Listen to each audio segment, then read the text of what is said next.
Malaysia merupakan sebuah negara harmoni dan damai dengan pelbagai kaum. Secara umumnya, Malaysia terdiri daripada 3 kaum yang terkenal, iaitu Melayu, India dan Cina. Kumpulan masyarakat yang merangkumi majoriti penduduk di Malaysia adalah kaum Melayu. Seterusnya, kaum Cina pula merupakan kumpulan kaum kedua terbesar selepas masyarakat Melayu dan bangsa India pula dicarta ketiga terbesar di Malaysia. Negara Malaysia yang unik dengan pelbagai kaum telah membawa kepelbagaian budaya, agama dan adat resam yang berbeza sehingga dikagumi oleh masyarakat asing yang singgah di Malaysia. Hasil daripada pencampuran kaum yang berbeza ini juga merupakan sebuah contoh realiti sosial yang dinamik yang sering berubah mengikut keadaan dalam interaksi etnik dan perkembangan semasa di Malaysia mengikut peredaran zaman.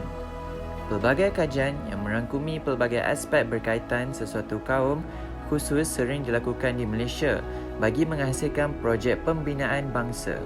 Menerusi kajian ini, pengutamaan berkaitan kaum Cina akan dilakukan bagi mengenal pasti beberapa tokoh-tokoh masyarakat Cina yang berpengaruh di Malaysia. Tujuan kajian ini dibuat adalah bagi mengetengahkan tokoh-tokoh daripada kaum Cina yang patut dikenali apabila sebahagian besar daripada bilangan kaum ini merupakan komposisi penduduk di Malaysia.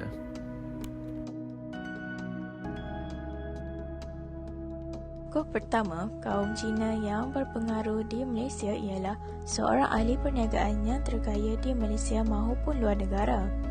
Beliau ialah Tan Sri Robert Kok Hok Nian, dilahirkan pada 6 Oktober 1923 iaitu 97 tahun pada tahun ini dan berasal dari selatan Malaysia iaitu Johor Bahru.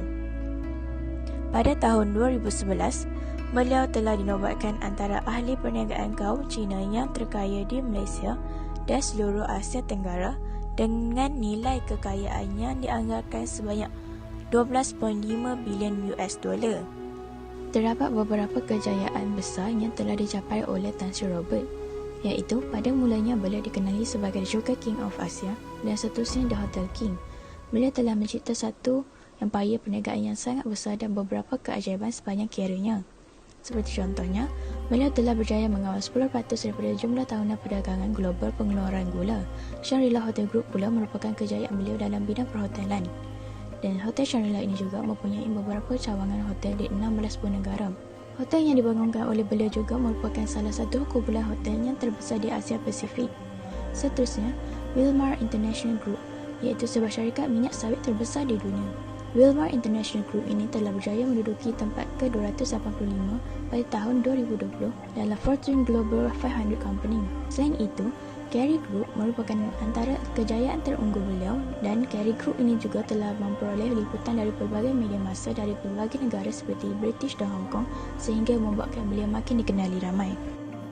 Antara sumbangan Tan Sri Robert ialah menubuhkan Malaysia Singapore Airlines pada tahun 1960-an dan syarikat perkapalan terulung negara iaitu Malaysia Shipping Line Corporation pada tahun 1968. Atau kini lebih dikenali sebagai Malaysia International Shipping Corporation. Beliau juga menubuhkan Bank Bumi Putera Berhad dan Perbadanan Nasional Berhad bagi menggalakkan penyertaan masyarakat Melayu dalam bidang ekonomi. Antara nilai murni yang dapat dicontohi dari Tan Sri Robert ialah beliau merupakan seorang yang sangat teliti, bercita-cita tinggi dan sopan. Beliau juga seorang yang tidak lupa diri walaupun telah bergelar jutawan dan sentiasa mengingati pesanan ibunya yang sering mengingatkan beliau tentang asal-usul mereka. Tokoh yang seterusnya ialah Tan Sri Lim Goh Tong, dilahirkan pada 28 Februari tahun 1918 di daerah Ansi, wilayah Fujian, China. Bapanya bernama Lim Shi Kuan dan ibunya pula Gok Ban. Beliau merupakan anak kelima dari 7 orang adik-beradik. Bapanya telah meninggal dunia ketika beliau berumur 16 tahun sehingga beliau terpaksa menamatkan pelajarannya di sekolah bagi mengambil alih perniagaan bapanya untuk meringankan beban ahli keluarganya. Beliau terpaksa mencari pekerjaan di Malaysia kerana berlaku pergolakan di China semasa beliau berumur 19 tahun. Kerja yang dilakukannya di Malaysia adalah sebagai tukang kayu, petani sayur-sayuran dan peniaga kecil-kecilan. Di samping itu, beliau dapat memiliki syarikat sendiri iaitu Kinhuat dengan bermodalkan RM175 dengan sikap beliau yang tidak berputus asa. Empangan air hitam di Pulau Pinang dan pengairan ke Mumbu ialah projek-projek yang telah dilakukan oleh beliau. Hotel terbesar di dunia, Genting First World Hotel yang mempunyai 6,300 bilik turut dimiliki oleh beliau. Kasino 24 jam yang dikunjungi lebih 24 juta orang setahun, syarikat kapal pelancongan Star Cruise, syarikat kapal pelayaran ketiga terbesar di dunia, perniagaan gas dan minyak di Asia serta Eropah. Tan Sri Lim Goh Tong merupakan seorang yang terkaya di Asia Tenggara dengan kekayaan jumlah sebanyak RM42.2 bilion bersamaan RM160.6 bilion ringgit Malaysia pada tahun 2006 sehingga beliau meninggal dunia. Menurut majalah Forbes Asia, semasa umur 89 tahun pada jam 11.20 pagi, beliau telah meninggal dunia pada 23 Oktober 2007 kerana sakit tua di Pusat Perubatan Subang Jaya, Selangor, Malaysia. Perusahaan Genting Group adalah Malaysian Entrepreneur Award, Manager of the Year Award, Business Achiever of the Year Award, Number 1 ranking of 10 Malaysian leading companies and GE2 Asia Visionary Award telah dianugerahkan. Kesemua penghargaan ini kepada Lim Goh Tong. Beliau juga telah dianugerahkan gelaran Tan Sri dari pemerintah Malaysia daripada sumbangannya membangunkan negara pada 6 Jun 1996. Mengenal pasti nilai-nilai murni tokoh yang bernama Tan Sri Lim Goh Tong. Beliau merupakan seorang yang jujur, mesra dan berusaha gigih. Beliau juga seorang yang berpegang teguh kepada kepercayaan dan inilah satu nilai positif. Beliau juga memberitahu apabila berniaga, janganlah terlalu gelojoh mengambil untung, malah biarlah untung sedikit tapi rezeki berterusan.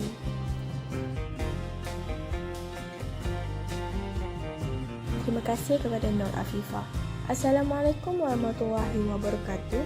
Nama saya Nur Fatin Afifah binti Syahini. Saya akan menyambung tokoh yang berikutnya iaitu Tan Sri Datuk Dr. Koh Keng Kim. Beliau merupakan seorang pakar dalam sejarah Malaysia iaitu ahli akademik yang dihormati dengan pandangannya dalam isu-isu nasional. Selain itu, beliau merupakan seorang pengkritik sukan yang hebat dan berani. Beliau seorang nasionalis yang mahukan rakyat Malaysia dikenali sebagai bangsa bukannya kaum tertentu.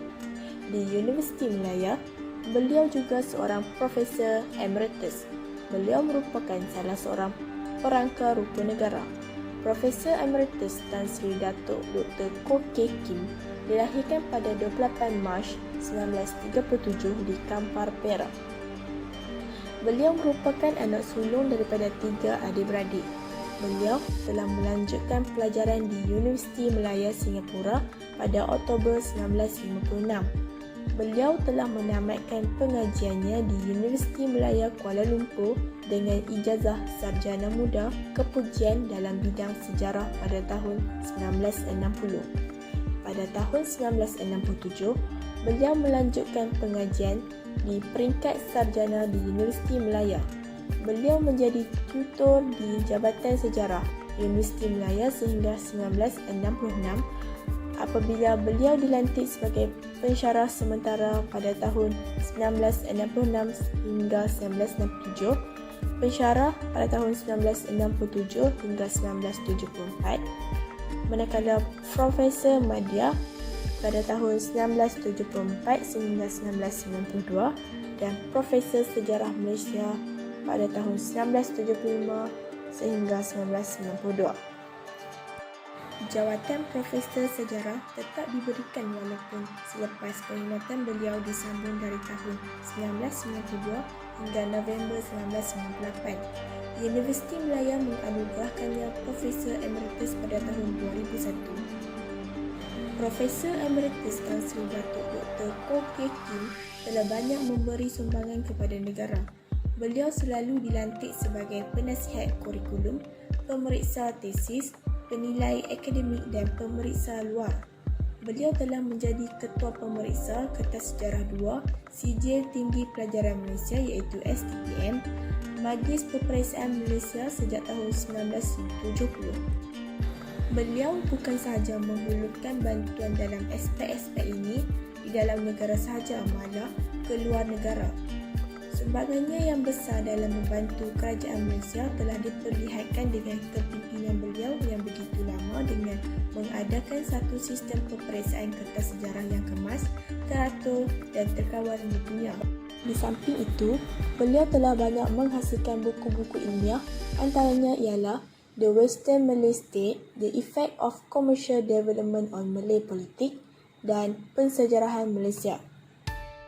Dalam seminar antarabangsa, beliau telah menjadi pengerusi dan juga menjadi wakil Malaysia kerana ketokohannya. Selain itu, beliau juga telah diminta untuk memberikan kata-kata pendahuluan untuk 16 buah buku sejarah. Nilai-nilai murni yang patut dicontohi dalam tokoh yang ketiga ialah beliau merupakan pakar dalam sejarah Malaysia serta ilmuwan.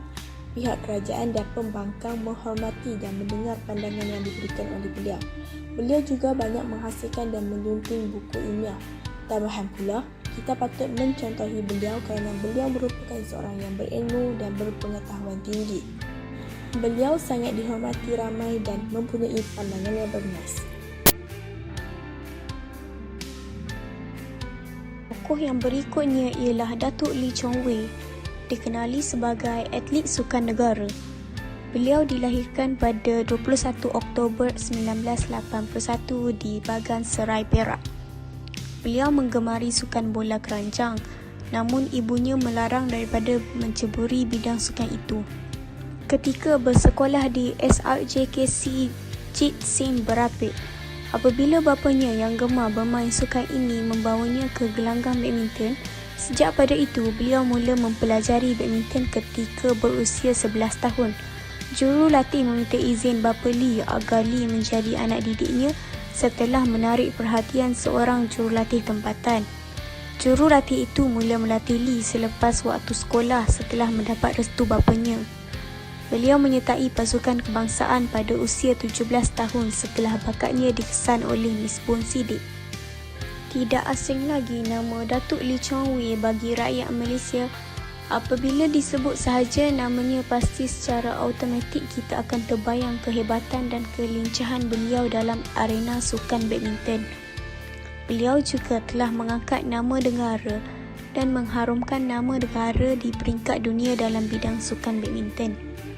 Beliau telah menghadiahkan rakyat Malaysia dengan piala kemenangan tidak terkira seberapa banyak kali. Sumbangan beliau kepada Malaysia dalam bidang sukan ialah beliau telah menjadi juara kali yang pertama di peringkat dunia terbuka Malaysia pada tahun 2004 yang diadakan di Malaysia. Setelah itu, pada tahun 2004, beliau sekali lagi mendapat tempat pertama di luar negara di kejohanan terbuka China Taipei. Bermulalah sejarah kejayaan beliau dan dari sini kejayaan demi kejayaan dilakar dengan gemilang. Seterusnya Sukan Olimpik Athens pada tahun 2004 yang telah disertai beliau walaupun tidak mendapat tempat pertama. Sekali lagi, pada tahun 2005, Datuk Lee Chong Wei telah menjuarai terbuka Malaysia selama 2 tahun berturut-turut. Beliau terus semara melakar kejayaan dengan menjuarai terbuka Denmark pada tahun yang sama. Setelah menjuarai terbuka Malaysia, ketika ini dunia mula membuka mata dengan kejayaan yang beliau perolehi. Pada tahun 2006, beliau telah menjadi juara dalam terbuka Switzerland. Pada tahun yang sama, beliau telah merangkul juara dalam kejohanan badminton Asia. Sukan Commonwealth pada tahun 2006 telah diadakan di Melbourne pada bulan Mac dan ia adalah acara pertama yang disertainya. Beliau telah menghadiahkan Malaysia 2 pingat iaitu acara perseorangan lelaki dan acara pasukan campuran dalam Sukan Commonwealth. Namun, pada tahun 2007 ialah tahun kejatuhan beliau kerana beliau gagal memasuki pusingan akhir buat kali pertama dalam terbuka Malaysia. Pada tahun 2008, beliau kembali merangkul juara dalam terbuka Malaysia setelah gagal pada akhir tahun yang sebelumnya. Tambahan pula, beliau telah menjadi juara di Terbuka Singapura, Terbuka Korea, Terbuka All England, Terbuka Switzerland dan Kejohanan Badminton Asia. Pada tahun tersebut merupakan tahun kegemilangan bagi beliau serta skuad badminton negara. Pada tahun 2008 di Sukan Olimpik, beliau telah mendapat pingat perak. Beliau juga dikurniakan Darjah Setia Pangkuan Negeri yang membawa gelaran Datuk oleh Yang di-Pertua Negeri Pulau Pinang di atas kejayaannya. Pada tahun 2009, beliau sekali lagi telah mengharumkan nama baik negara dengan menjuarai kategori perseorangan lelaki di World Super Series Masters Finals. Pada tahun yang sama, beliau telah menjadi juara Hong Kong. Beliau telah mengumumkan persaraannya daripada badminton profesional selepas 19 tahun berbakti kepada Malaysia dalam skuad badminton negara pada 13 Jun 2019. Kesimpulannya, masyarakat berbilang kaum yang tinggal di negara kita hidup dalam aman dan harmoni. Hubungan antara masyarakat berbilang kaum seperti kaum Melayu, Cina dan India ini terjalin erat dan membentuk masyarakat yang bersatu padu.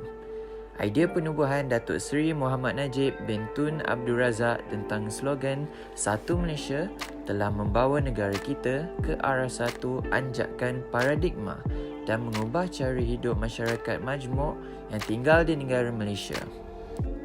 Prakasa perdana bagi mengekalkan keharmonian masyarakat berbilang kaum di Malaysia ialah sikap individu itu sendiri. Hal ini demikian kerana keamanan sesuatu komuniti secara amnya bergantung kepada individu itu sendiri tanpa mengira bangsa. Setiap individu itu haruslah mengamalkan sikap tolak ansur dan saling sayang menyayangi antara satu sama lain. Setiap rakyat haruslah sentiasa mengamalkan 17 nilai murni dalam kehidupan seharian mereka. Dengan adanya pengamalan sikap-sikap murni dalam diri masyarakat di Malaysia, hidup setiap masyarakat rakyat pelbagai kaum akan sentiasa aman dan harmoni. Seandainya setiap rakyat mengamalkan sikap bertolak ansur dan sayang menyayangi antara satu sama lain, sudah pasti keharmonian masyarakat berbilang kaum akan dapat dikekalkan. Kerana tegak rumah kerana sasaknya, teguh negara kerana keuntuhan bangsanya.